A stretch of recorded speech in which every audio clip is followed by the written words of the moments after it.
Hello everyone, আসসালামু আলাইকুম। আমি সামিয়া বরাবরের মতো চলে এসেছি নতুন একটি রেসিপি নিয়ে। আজকে আমি আপনাদের সাথে শেয়ার করব সেই ভাইরাল ডিম মামার ডিমের রেসিপি। সবাই এই ভাইরাল ডিম রেসিপি নিয়ে ব্যস্ত। আমি চিন্তা করলাম আমিও করে ফেলি, তাই আমিও আজকে আপনাদের সাথে শেয়ার করার জন্য চলে আসলাম। দেখুন দেখতে কি লোভনীয় হয়েছে, খেতেও কিন্তু ভীষণ মজার। আমি খুব সহজভাবে বাসায় থাকা উপকরণ দিয়ে আপনাকে দেখানোর চেষ্টা করেছি। আশা করছি আপনাদের ভীষণ ভালো লাগবে। আমার তো খুব ভালো লেগেছে। চলুন তাহলে ডিমটা কিভাবে প্রস্তুত করে দেখে নিই। আমি কিন্তু এই ভাইরাল রেসিপিটা আজকে প্রথম ট্রাই করলাম। চলুন তাহলে এই রেসিপিটা তৈরির জন্য এই পর্যায়ে আমি ডিম সিদ্ধ দিয়ে দিচ্ছি। ডিমগুলো কিন্তু খুব বেশি সিদ্ধ করবেন না, সর্বোচ্চ 10 মিনিট। আমার ডিমগুলো কিন্তু সিদ্ধ হয়ে গিয়েছে।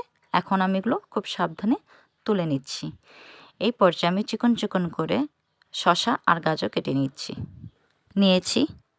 ডিমগুলো কিন্তু আমি এই পর্যায়ে ছিলে নিয়েছি সবগুলো। এখন আমি ডিমের ভিতর পুরের জন্য শসা কুচি নিয়েছি চিলি ফ্লেক্স, পেঁয়াজটা কিন্তু খুব চিকন চিকন করে কেটে নিয়েছি বিট লবণ, গাজর কুচি আর সামান্য ধনেপাতা। এখানে আমি টমেটো সস নিয়েছি আর নিয়েছি সেই ভাইরাল মামার তেঁতুলের চাটনি। আমি কিন্তু অনেকেই দেখেছি প্রাণ তেঁতুলের চাটনিটা ইউজ করে, তাই আমি ওইটাই ইউজ করেছি। আপনাদের যেটা ইচ্ছা করতে পারেন। এই পর্যায়ে আমি আপনাদেরকে দেখিয়ে দেব ডিমটা কিভাবে কেটে নেব। আপনারা অনেকেই জানেন, তারপর আমি সুবিধার্থে একটু দেখিয়ে দিচ্ছি।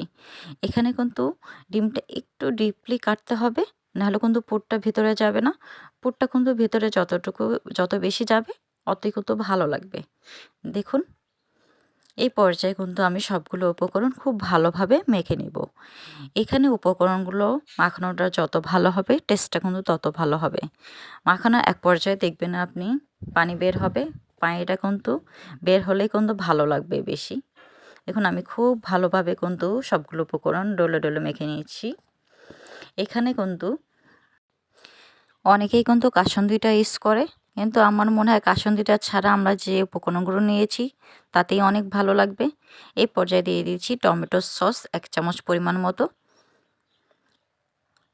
কারণ তেঁতুলের চাটনিটা দেওয়া হবে এই জন্য টমেটো সসটা কম দিয়েছি। তারপর আমি আবার খুব ভালোভাবে মেখে নিলাম।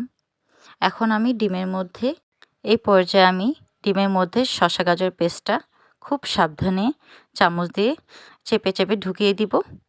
এটা কিন্তু আপনি যতটুকু পারেন ততই ভিতরে দিবেন, তাহলে ভালো লাগবে। দেখুন আমি খুব সাবধানে কিন্তু এটা করছি আপনাদের সুবিধার জন্য। আমি আরও একটা করে দেখিয়ে দিব। এখন আমি আরেকটা ডিম নিয়ে সেটার মধ্যে পুরোগুলো ঢুকিয়ে দিব। এখানে কিন্তু সাবধানে করতে হবে, নাহলে কিন্তু আবার বেশি চেপে করতে গেলে কিন্তু আবার ডিমটা ভেঙে যেতে পারে।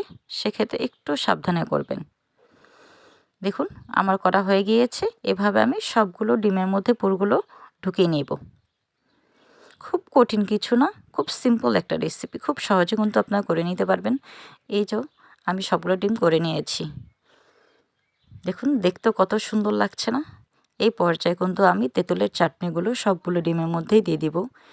একটু কিন্তু বেশি করে তেঁতুলের চাটনিটা দিব যাতে ভালো লাগে।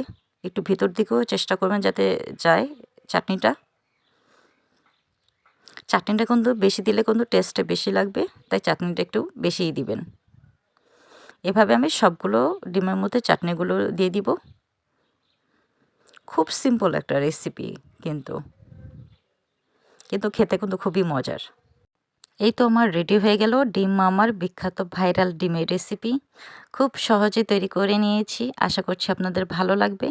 আমার রেসিপিটি যদি ভালো লেগে থাকে আমার চ্যানেলটি সাবস্ক্রাইব করে দেওয়ার অনুরোধ রইল। পাশে থাকা বেল বাটনটা অন করে দিবেন, যাতে এরকম সহজ সহজ রেসিপি আপনার কাছে চলে যেতে পারে। অসংখ্য ধন্যবাদ আমার সাথে থাকার জন্য। নতুন একটি রেসিপি নিয়ে হাজির হব। সে পর্যন্ত সবাই ভালো থাকবেন, সুস্থ থাকবেন। আল্লাহ হাফেজ। আরেকটি কথা, খাবার অপচয় করবেন না।